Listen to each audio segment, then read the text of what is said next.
All right, here we go. God is good. Just wanted to let you know this is week number 2, episode number 2. I am Rev Bruce, and this is Coffee and Chat with Rev Bruce. Welcome here. We just want to make sure that you get a piece of inspiration.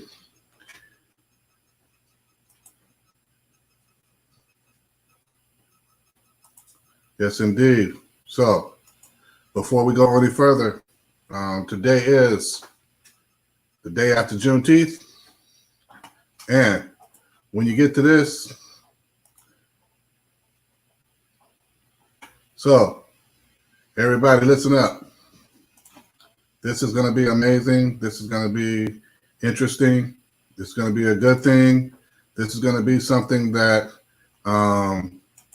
we can actually enjoy later on our podcast. That'll be available Monday. But without further ado, I want to bring up a man who should serve as an inspiration to you. This is a gentleman who is working in the fitness industry, right? And it's none other than, Nasara Gargonnu. He's known as a Live Well ambassador, and part of what you see is Live Well San Diego and all of what he's doing. He's a Black Men Run San Diego and a lot of other activities that he's got going on. But I just wanted him to share part of his inspiration with us. And here we go. None other than Nasara Gargonnu. Here we go. And I think I might have lost him. Already?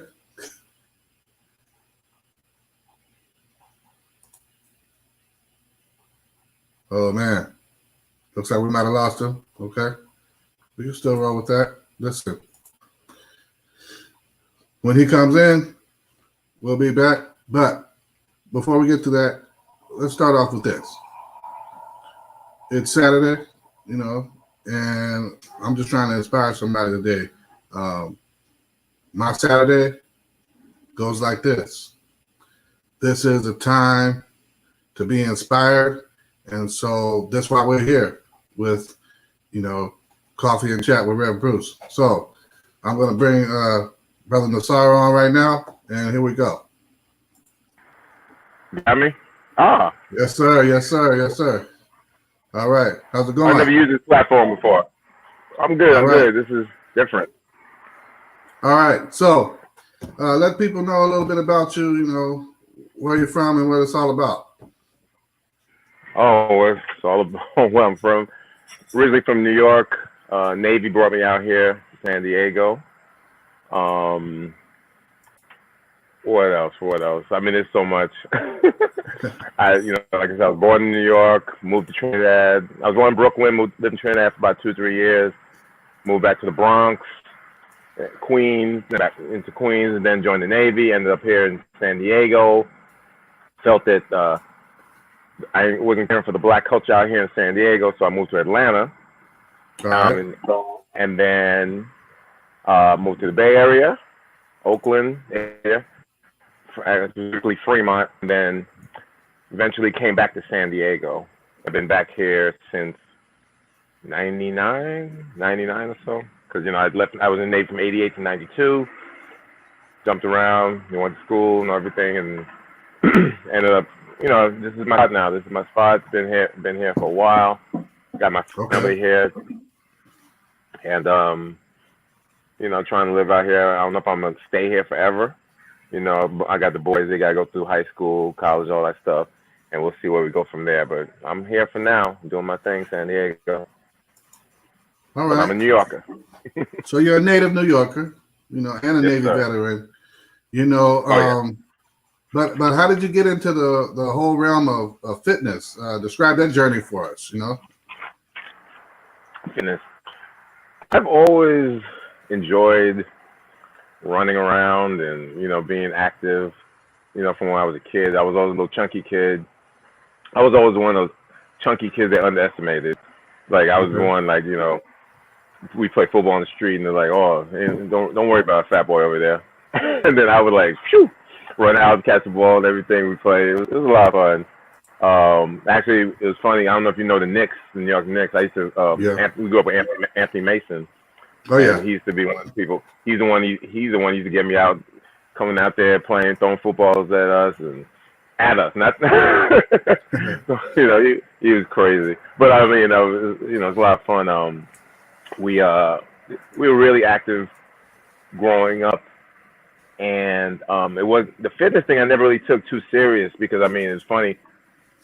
We were active. As I said, play football, play frisbee, all that stuff. When I went to high school, man, I was pitiful. I mean, we did a little testing out there. You know how there's a fitness gram in San Diego or California. I don't know what they had back then in New York. I don't remember. It was after school. Well, I remember I could do 6 push-ups. I mean, it was bad. So that's all I could do. And then running, it was terrible. So then I was getting bigger, and I joined the track team, not to compete necessarily, to be active. First day, they're like, "Oh, okay, go run 5 miles." I'm like, "What?" So that was awful. But I mean, in 30 days, I think I lost like 20 pounds, and then did that. I never, like I said, I never competed. I just used to work out with the track team. Joined the Navy after I got out of high school. I went to college for like maybe a semester in criminal justice. Then I left it alone, joined the Navy, and the whole fitness journey though kind of started when I got out of the Navy. I was living in Atlanta, and I would go to the gym. I would go work out, and pretty much like I would see people do things like wrong. I was like, it looked wrong. So now I'm like, who am I to say? So I kind of pursued like learning more about fitness. So I said, okay, well, at least if I learn about things and maybe become a personal trainer eventually, that I can at least tell them, hey, you're doing something wrong. So I worked at this little gym. I worked at this little gym in Atlanta. I did like a circuit class. You know how they have says curves where they have like little stations. I did something like that, and it was just I walked in there and they were playing classical music. It was like, oh my God, it was crazy. So then I popped in I bought a CD called Booty Call, not the movie Booty Call, but it was like all booty shakes, like Luke and Kilo Ali and all the that stuff. And those people like, it looked at me at first like, oh my God, what is this? But before you know it, they were moving, and they got them hyped, they got them excited, and they actually enjoyed working out. So that's when I started really getting home music with the fitness, and like noticing that really hypes people up, pumps people up. And I started working. I worked at a gym called Run and Shoot in Atlanta, and I would go to African dance class. So I did it just to stay in the culture and everything. But I went to the class, and I wasn't, it was okay, it was all right. I just get a little bit movement. I wasn't really feeling it. But the funny thing is, to get to the African dance class, I had to walk through a step class, step aerobics. Oh my God! And that was the one. Because one day I said to myself, I'm gonna try this step thing, and I was done. After that, I fell off the step a couple times. I was because they were going crazy over there. But that's what really, really got me, I think, going and loving fitness. Because then in the same gym, we ended up meeting one of Billy Blanks' trainers that he sent out, and I did Taibo for the first time. So you know how long ago that was. Yeah. So we did Taibo, and like I did Taibo, and then after we were done, I was like, oh, it's cool, it's all right. Next day, I was fucking like this because like you use all sorts of muscles that never used. So it really, I realized how how intense it was. But since then, I just love fitness. That's why I teach the Group X classes I teach now. Most of my classes are like based in music. I teach PE, and my students, I get them moving with music. Okay. And I just love fitness. I love it because it just gets you so excited. I could wake up in the morning and be depressed, and oh my God, I owe this bill. Oh my God, what's gonna happen at work? All this stuff, and then I just go for a 30-minute run, not even 30 minutes. Somebody can go for a 10-minute run, get out there, and you're like, oh, you just get the endorphins up and just get it flowing. All right. Yes. So you got this mission to teach individuals to thrive and enjoy the highest quality of life through fitness and nutrition. Mm-hmm. How does that mission inspire you to motivate others? The feeling you get when you see people, but I have people who come to the class and they're like, I don't know if I like this, or they struggle through class, but then after, you see afterwards, they're all excited about it, and they're pumped up, and they're coming back for more.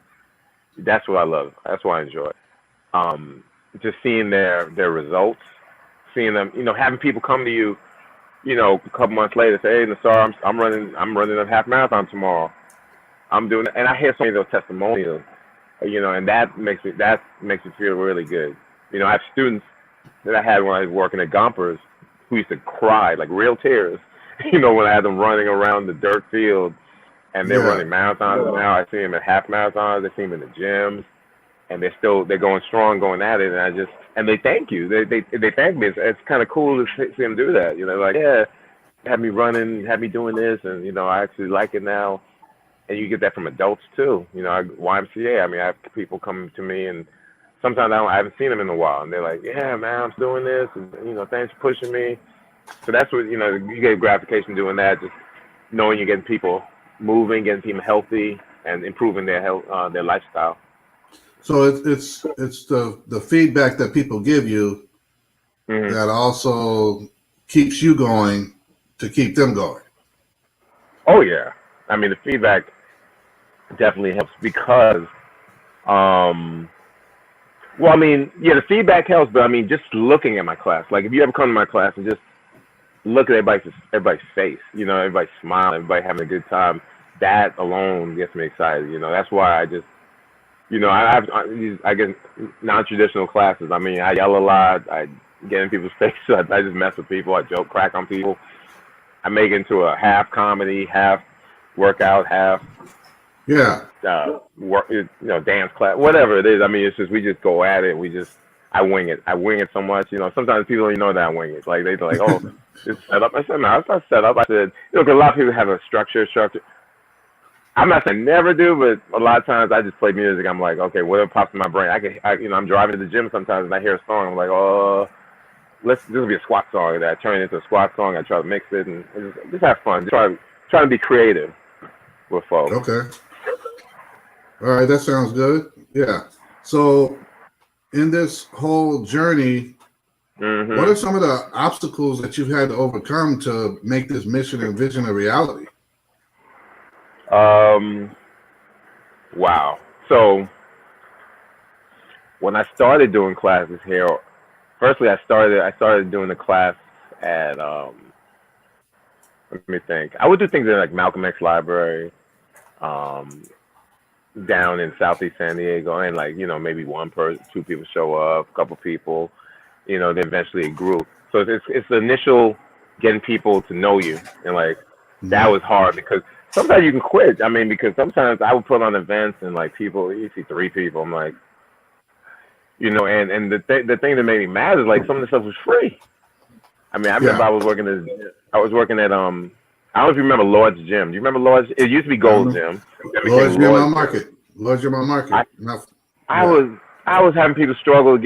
Stress me out about giving me $2. I'm like, give me $2, and the work. And the reason, it's like, you gotta value your stuff, and you can't always do stuff for free and always do it for $2. I mean, I would never do stuff for $2 now, but I mean, I was doing that because I saw people, like, they're like, oh, I'm not, I'm struggling with this. I said, oh, no problem, just give me this, give me that. But it gets to a point where it's like, okay, you're not, you're putting a lot of time in and you're really getting nothing back as far as monetary. And then you live in San Diego, it's not cheap over here. Cost of living. Yeah. I remember I was renting a spot one place where it got to a point where I was basically paying to teach people because I'm paying rent and they're paying little to nothing. And like, it's like, it made no sense. So, I mean, over the years, I've learned different strategies, and people have seen the value, and people see the consistency, and then people, they, like I said, they value you. Because I would go to conferences, and we would have, discussions with at these fitness conferences, and the same class that I'm charging nothing or $5, people are getting paid $25 for. Yeah. And they told me, they're like, are you crazy? I said, and I was like, oh, and, I figured it out. But, I still keep it, I don't turn people away. I mean, if someone is struggling with something, I'm like, okay, I'll work with you. but it just can't be free all the time. That's the whole thing, Well, because I've done a lot. Let's keep it real. You just did 2 runs this morning, right? Mm-hmm. And so now here you are, being interviewed, and the day will be half done, and Right. so there's other activity that you're doing that's like a continuum, and I can imagine the weekends are a busy time for you, They can, because normally I actually canceled my class today. I know they have an online class. I mean, during the whole pandemic, I switched to an online class. So like today, 9 o'clock would have been my class, and I canceled it because I had to help organize a run this morning. Fit Black and Educated put on a run called Juneteenth 5K, and it's a virtual run, so you can run anytime, anywhere. But then I took my Black Men Run group and took some people from Sirius Fitness, took people from Morris High School, and just put it out there, and we met at Balboa Park and we ran today. So we had that, and then there was another one after that, this Run for Justice put on by another group, and I did a little quick mile with them just to show my face, All right. So my whole thing, I like staying in the loop, because during getting into this run world is a whole different thing. I guess we could talk about that later. But you were you didn't just start with fitness, but you also did like comedy shows and other. The comedy show, that was my wife. All right. I helped. I helped out, of course. Yeah. Recruiting people, the early fires, that we used to do. I used to be sitting on my little computer putting those together, Word documents, and then eventually, cleaning up. Because back then, it wasn't a simple thing. Like, now, we have graphic artists. Now we go into a venue, we have to clean up after. But back then, Tubman Chavez, I know Tubman Chavez. We used to do stuff there. Yeah. Where basically, I'm putting up chairs, taking down chairs. It's like, it was a lot of work. So a lot of grassroots. We went through the grind. Yeah. Now it's the thing. Yeah, we can show up as a space, and it's like, bring the comedian, bring the people. We leave. We ain't got to clean nothing up. We got to take out the garbage. Okay. So. Cool. So you mentioned go ahead. I was going to say the obstacles real quick. The obstacles that I've noticed going back to that is basically I'm doing fitness for everybody. And when I say everybody, I'm good. But initially, I worked in Southeast San Diego. I worked at Gompers. I worked at Nubia.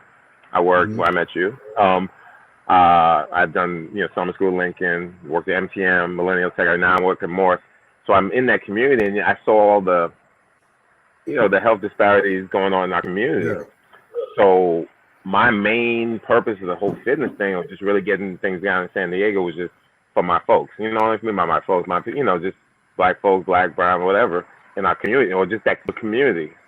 Yeah. But the obstacles were they're not being receptive.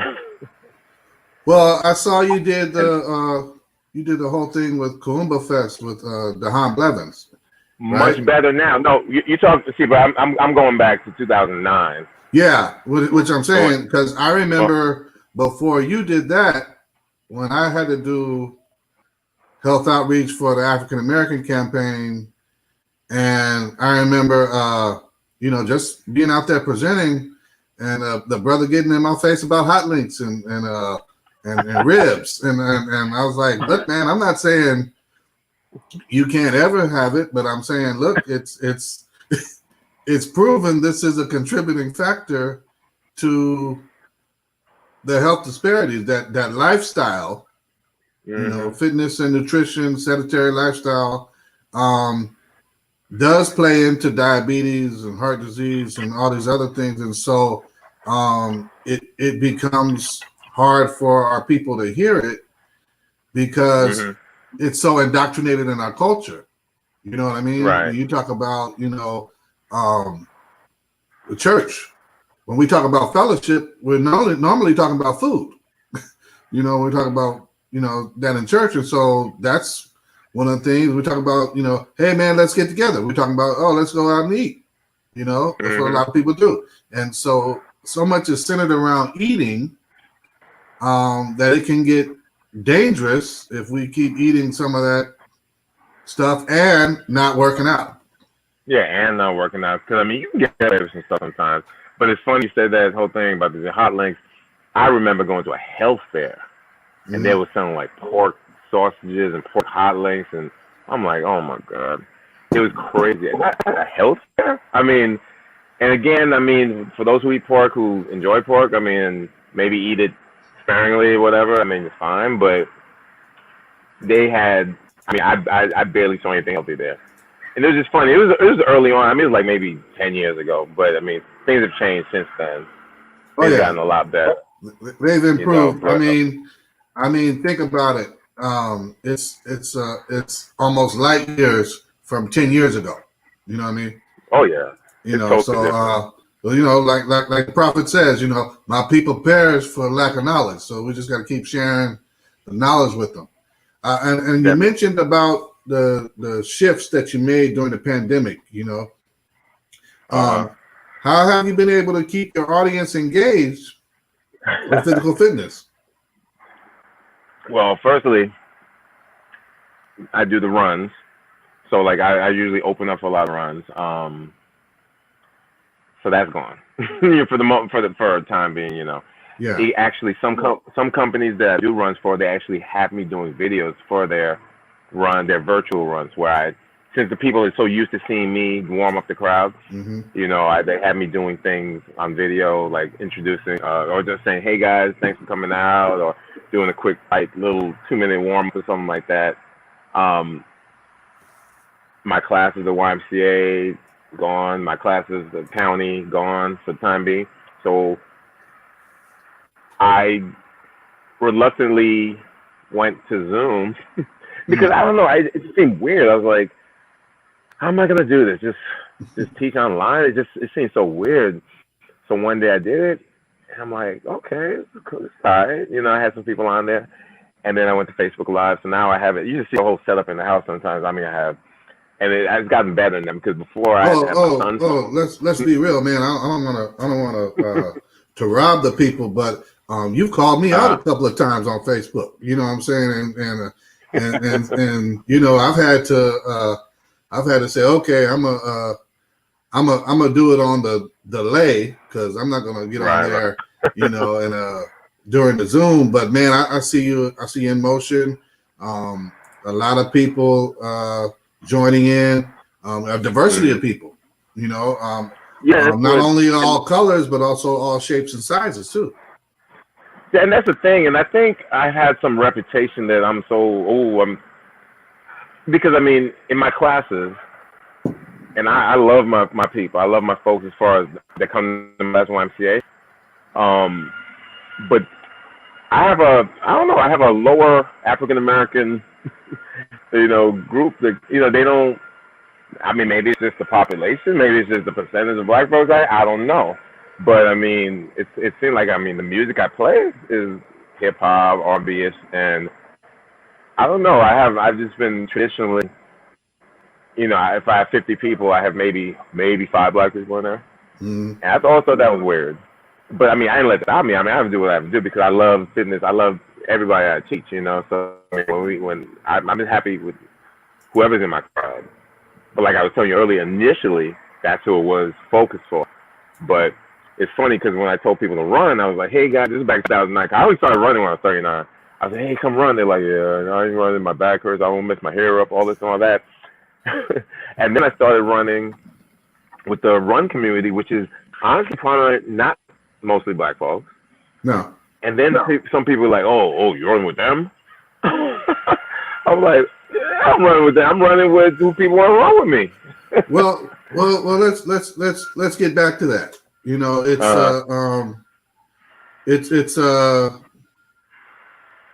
It's a duality.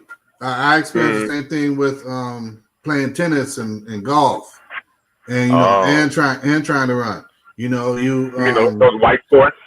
Yeah, and when I went to college, when I went back to college, I said, why would I take basketball or bowling? I already know how to do that. Let me take something and learn, learn a sport. And so if I had to take a Right. PE, I learned, I took tennis at Mesa and I took golf at Mesa, Yeah, and, hey, I just ask you to be open. At least yeah, try something different, And I know sometimes people look at certain things like, "Oh, will you run? Oh my God, I'm not gonna run. I'm not running that fast." It's not about that. Just get out hmm there and move a little. But I do know this. I mean, honest to God, and I'm not gonna take credit like, "Oh, I started the whole run craze." But I mean, from 2009 to now, it's totally just different. A lot of our folks are running. I mean, going these 5Ks, half yeah, marathons. Because when I used to go there, I used to look around for us. I'm like, yeah. we were not around. It was just me And and and and I've seen you, from San Diego to Carlsbad and other areas, and every time I say, okay, there goes even the Treasure Run, which was one of my first, 5K, even though it was on sand, I was like, oh, there goes Nasara, you know what I'm saying? But it just happens to be that running can be individual or it can be group. And I think a right, lot of times, like I love running individually, but I also like sometimes, like when I run with my daughter and we do like the rock and roll marathon or the turkey trot. right. You know what I mean? I think that's, another time where, like, okay, you're creating memories and things like that. Hmm. But if it's just for fitness and that day, I'm gonna put my headset on. Hmm. I'm gonna listen to some Kanye or something and get in traction. You know what I mean? Right, And right. sometimes it's not even about sometimes I've been doing a lot of inclines lately. You know what I Mm. mean? And it's been really to where um, during those climbs, I'm actually like, okay, do I quit or do I go on? Right. And I really think that I think about a lot of what I got out of your coaching, and Mark Jones, Josh, Oh Joshua yeah. Honore, and some other folks Hmm. that like okay, hey, look, it's not how you know how you start out, it's how you finish and not giving up, and Right. so that's been helping me because man, I'm trying to drop 50 before I'm 50. You know what I mean? But that's real. So in talking about running in the Black community, I want to take you back, some months to the tragic killing of Ahmaud Arbery, Mm. and that sent ripples not just through the Black community but among Black runners. And Right. all of a Yeah. sudden, people were, I want to run that, that extra mile, that extra step, that he Right. didn't Right. get to Right. take, and all these other things. And so, how were you able to organize or participate in a response to bring about awareness to that tragedy? I mean, that was easy. I mean, because now we have these black organizations. We have Black Men Run, Black Girls Run, Black Runners Connection. So many of these groups all over the country. Latinos Run. We have these groups, and we just mobilized. We saw this, and we were like, man, we identified 100% because it could easily happen to us. I mean, there've been times I've run. I mean, I don't run in fear necessarily, but like since the pandemic, I've been running a lot more. I do like at least three miles a day, Mm-hmm. and so I didn't get bored. I would go to different communities, and sometimes I would run different blocks, and people look. But I mean, I never really felt fear. People look and they would wave. They would actually wave. These other communities. But then sometimes people just look. Sometimes you wonder like, what are they thinking? Like, oh, this Negro coming down my block. You know what I mean? Yeah. So I mean, it's taught my I've had it happen. People, where people have even confronted and said, "Hey, what are you doing?" It's like, Oh wow, really? I got a sweatsuit Wow. on, I may not be moving that fast, but I am, jogging, you know. I mean, I've heard stories. I've heard stories of people being, just looked at funny or just yelled at. I'm like, thank God I've not received that. And luckily, I mean, I guess I'm lucky. I mean, but I know that a lot of us have identified with Ahmad, and that's why we felt, because I mean the video, I keep telling people I accidentally watched it because I was like, I saw part of it and then I saw the whole, and I was like, this is the most awful thing I've ever seen in my life. I mean, and people thought that the whole George Floyd was bad. I mean, this to me, I mean, you saw the man get shot on video, just boom, like they said, like they took down that elephant, you know, like they came out, they just jumped out of this summer safari and just took him out. And we just know there has to be justice for him. We pray that these schools get locked up forever, death penalty, whatever deemed, for what the crime they did. But yeah, like I said, as far as, mobilizing the run community, the black run community, or just people out there moving, we felt, I think black folks felt obligated. Let's get out there and move, and let's show that we can't be forced out of the streets and doing things that are keeping our health up, or just because we're a certain color, we can't run down your block. You know what I mean? It's like it's ridiculous. So it's kind of like we prove it's unreal. So many people have come out that some people don't necessarily even run, and they went out and do it. Kind of like what they did for I don't know if you remember the Chelsea's run out here in San Diego. The young lady who was murdered, she was out running. Yeah, and they had that, and it kind of looked like that. You finishing this run for his brother, and just coming to solidarity, showing. And the thing about the diversity was cool. So I took a lot of screenshots, and I made a little album on Facebook. All the people around the country, around San Diego, who ran those 2.23 miles, and it was beautiful. And just hearing some of the testimonies from folks, it was a really good thing. Is that noise in the back? Is it loud? Hey man, you know what? We're gonna deal with it, man.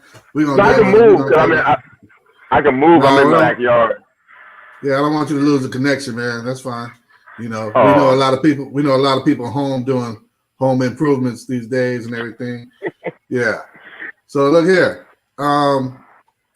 When you mentioned the running community becoming, mobilized. Mm-hmm. So I mean, you got a lot of stuff that's gotten canceled with these virtual runs and everything going on now. So what do you have going on currently? Tell us about that. What do you have going on currently with Sirius Fitness? I mean, like I said, the classes I do, because I guess I can go in depth about that. We, when I had to shift from the YMCA and everything, I just went on Zoom, and I'm doing classes 3 times a week, Monday nights and Thursday nights at 6, and Saturday morning at 9. And I have it live on Facebook. So those who don't want to be on Zoom, you can just go straight to Facebook, my Sirius Fitness page, Sirius Fitness Run and Fit Club.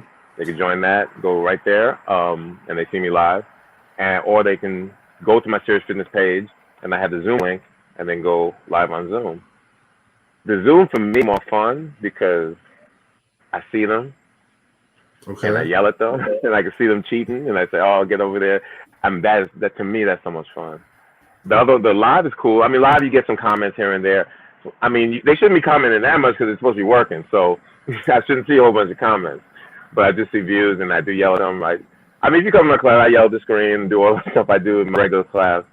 But so I'm doing that. And as far as running, or I actually teach a class at Total Deliverance every Tuesday at 3 p.m. I teach class, and I do that with my wife on Total Deliverance. Yeah, it's my Sirius Fitness page. So it's a invite only. Well, you can join it, and I have to approve you. You put your little comment. I have like 2 or 3 questions on there, and you can join. And on that page, it's not a page where you see me selling stuff. And I mean, I may have something. I'm an ambassador for several companies, and I do have certain products. I only push products or things that I really believe in. So I mean, if something, I'm really feeling it, I'll do that. But I have my classes on there.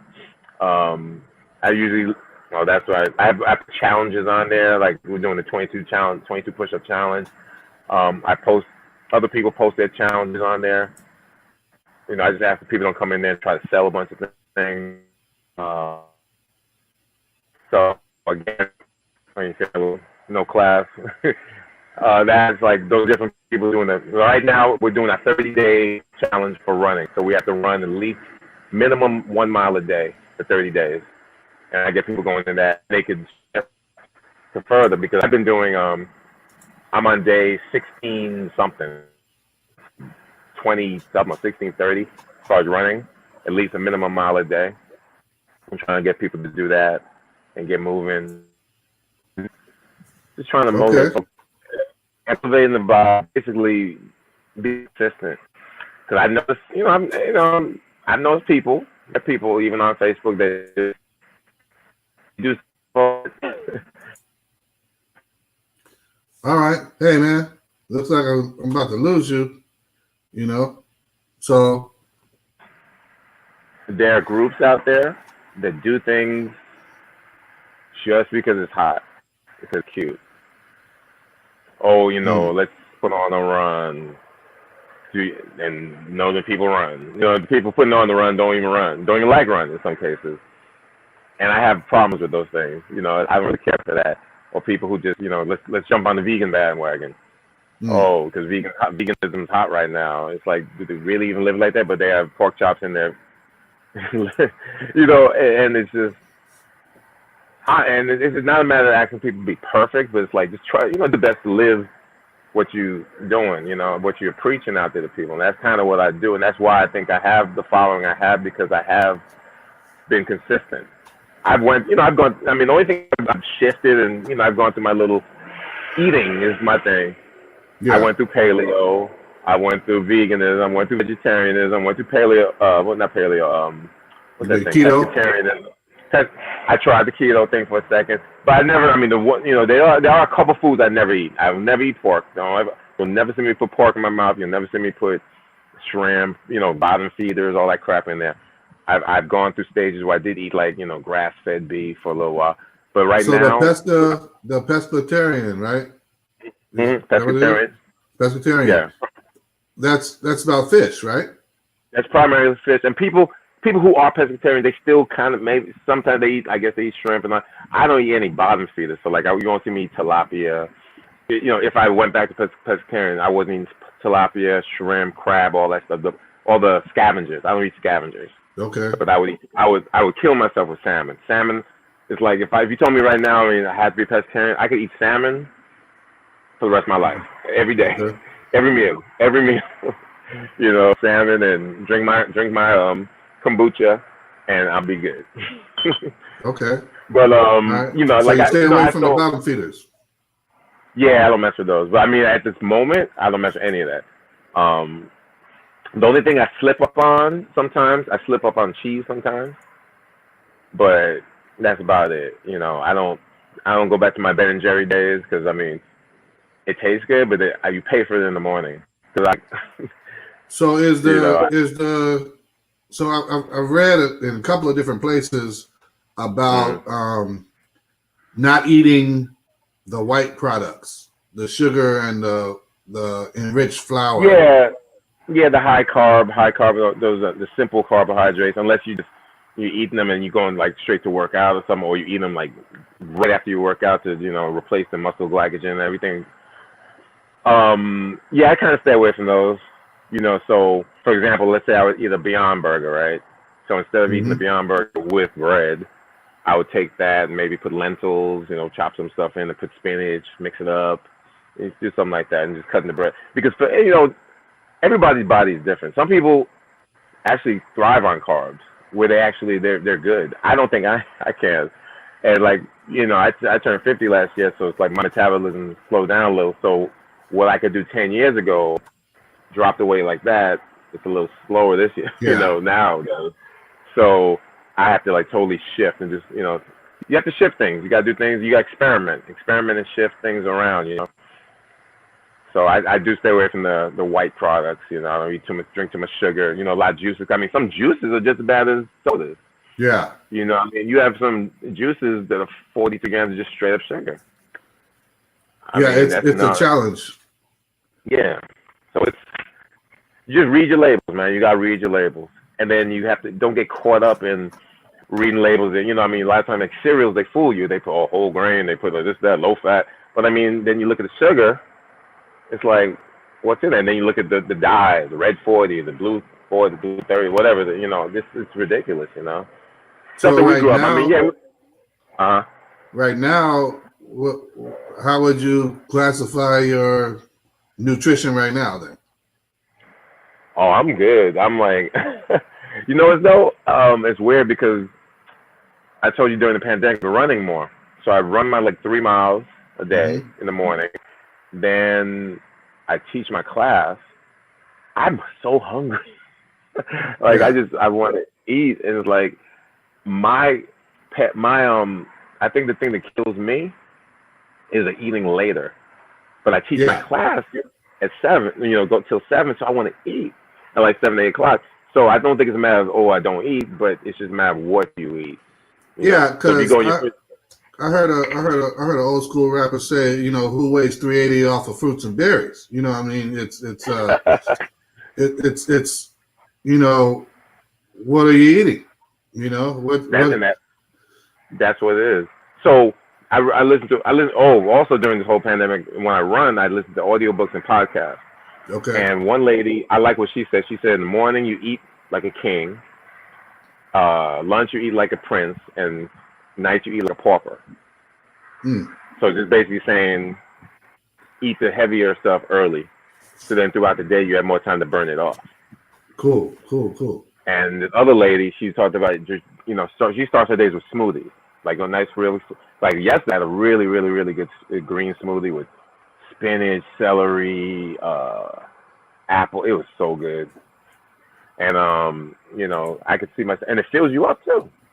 So you're getting filled up and it gives you the nutrients you need, and then you're working out, doing your thing. I mean, it's just a balance, man. It's a balance. You just have to, and that allows you, because I mean, I'm sure tomorrow, what's today, Saturday, right? Yeah, Father's Day.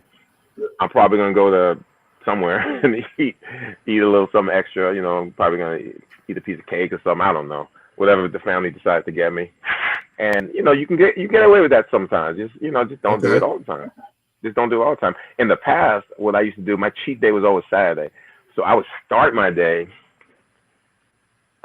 working out where I was like a negative 1,500 calories. It was crazy. Wow. I used to take turbo kick. I used to run. I used to take spin class. It was like madness, just so I could eat more that day. I don't really do that much anyhow, but I'm one of those people that eat. I can't work out on a full stomach. So when I do my workout in the morning, run, I can't. I have no food. So basically, after all that, I'm starting at a deficit already. So then you can get away with eating a little bit more, or just Yeah, I find when I do my stuff early, as far as running and active, I did a little workout this morning, hit the peaks, and then my energy level is at such a different place, in the morning, to where I'm like, okay, cool, and so now, as it's approaching 11 o'clock, now I'm ready to, okay, if I don't get up and walk, 10, 15 minutes, I might start getting drowsy. You know what I mean? This whole pandemic the whole pandemic has done this shifted everything, because I teach PE. Yeah. So it's weird. It's like, and it actually caused me to slow down everything. Because I mean, for example, my Monday is my worst day. Monday I'm waking up, I go to the gym, come back home, pick up the kids, go to work, drop them off, go to work, get off, then get home and go pick them up again, go home for like an hour, then I gotta go teach at the county. Then right straight from the county, I gotta go teach at the YMCA. I'm done. So I mean, I'm going from 5 a.m. to 9 p.m. for the most part, or 8 p.m., 8:30 or whatever. I'm done. I'm like, after that, so this whole thing has just shifted all of that. So I feel so much more relaxed now. Yeah. And I get to go run, and I don't have to stress. And it's like, I mean, I know we can't live like this forever, but things have changed and things have shifted. And I think things have shifted to the point where we won't go back to some things. Yeah. And me doing some of these classes online, I'm going to keep some of them. Yeah. I'm really going to keep some of them, because yes, I lost income with certain things I do with the run community, with county, with YMCA, but like the class I teach are free, but then they're based on donations. So I say, hey, if you want to, I don't force anybody, but I've been noticing, I mean, people donate, and I'm doing okay with that. Yeah, and so with that, I think you mentioned something that's powerful. We may not go back to quote unquote normal, but this time has also allowed you to reflect on the pace you had that you just mentioned was, that's a grind. It was too much. And then, you know what? The older you get, and I turned 50 last year, you blink and then it's like 5 years pass. Like, I mean, because, like I said, I work in Morris, and I'm running across my kids that had a Nubia. They just graduated, I mean, you probably know, or I'm sure you know some of them. I mean, yeah. I see them and some of these kids I have kindergartners now they're 18. I'm like, oh my God. And it's like, when did this happen? I mean, I saw a kid the other day. I'm like, how old are you? And they're like, I think they said, first year of college. I said, how? I said, I just had you. See him driving cars. No, it comes so fast. So it's like, so you see the pace that you're going at. It's like, it's too much. And I'm telling you, the last couple of years learning about people, that's a whole nother thing. So when you deal with these runs, or you deal with community, you deal with events, and you deal with stuff, you start seeing people, other sides of people come out. Let me tell you something. I'm not competitive. I'm competitive in a certain way, but I'm not the type that I'm not cutthroat. But there's people out there. You got people out there you work with that you work with them in a second. You give them, you share contacts and share stuff, and then before you know it, they're going after your people. Second, they're doing stuff, and then they're doing this stuff, and then not telling you about it. They're like, oh yeah, and then your people. So I have loyal people. So my loyal people come back and say, oh, that blah blah blah told me come to their event and come join their group. I'm like, oh really? And sometimes there's the lack of etiquette in that. I'm one person. Let me tell you something. Yeah, I mean, in a perfect world, I want to work with everybody. I'm like, let's jump here, let's do that. But then you saw these people, it's like you can't be a 90-10. You can't be like, I'm bringing 90% and you bring 10%. That's not going to work. Yeah. And you just learn that people will just take the easy way out. They're like, well, damn, why should I go and put myself trying to grab these people when I got people right here? But they're my people, or the people who I've built up or got or get to you. It's like, that's the thing I noticed. And also, what the thing people, that's between me, my wife as well, they look where you're at. And they're like, okay, well, this is his formula. He does this, he does this. And then they try to do that thinking that that's all it takes. That's not all it takes. This took a freaking long time. Yeah. This was not an overnight thing, So like finally, like last couple of years, I mean, and then that's for them, you get awards, you get accolades. I'm like, oh, I'm happy. I'm good. I mean, it's a good feeling. But it wasn't like I went out, oh, I want to get this award. I want to become this. I want to do that. Yeah. I just was like, this was my passion. My passion is getting people moving, getting people in the perfect world. I mean, if I didn't have to worry about money, I would do it for free. I mean, I was like, hey, I don't care, because this is what I want to do. This is my passion. That's why I try to teach my students. Forget this whole, I'm going to be an engineer. Why? Oh, we make a lot of money. No. I mean, no. That's not why you want a job. Just to make a lot of money. Yeah. You want a job that you can do and you don't feel like it's a job. When I teach PE with those kids, oh my God, it's just like, and they know they call me annoying. Gargoyle, you're so extra and all that. But they know ultimately, they know I love what I do. They know why I push them the way I push them. It's because I want them to be productive. I want them, and I've always been more than a PE teacher. I felt like I'm a counselor. I try to teach them about life. Running is like life. It's like you run and struggle, right? You struggle through. You see the finish line there. What you gonna do? That's why I have my students do their 3-mile runs for their midterm. And they're like, why I gotta do 3 runs? Because you do. I've had students, and you should see how they feel when they finish. When they finish, they're like, oh, they get it. They're like, okay, I get this. And then you have those that finish. I had one person finish. No, all she had to do was one more lap. I'm like, he had one more lap. Oh, I ain't doing that. One more lap. And that showed me something about them. That tells me something about them. Character. It's like you can't do. You tell me, say you can't do one more lap. All you have to do is that, and I will pass you. No, I ain't doing that. And they fail. And that just tells me something about them. It's like, maybe they'll get it one day, but that's my job. I mean, yeah. So let me say this, as we approach the wrap up, man. Oh man. If you had to offer some advice to today's audience about going for their goals, just like that one more lap, what would you share to inspire them? Go. You got to get out there and do things that, do things that you want to do, excite you as far as fitness and all that. Because I'll tell you right now, like the fart races and all that, I will never do that because I just, I've tried things like that. See, I've tried it. I've tried things like that. And it's like, it's not for me,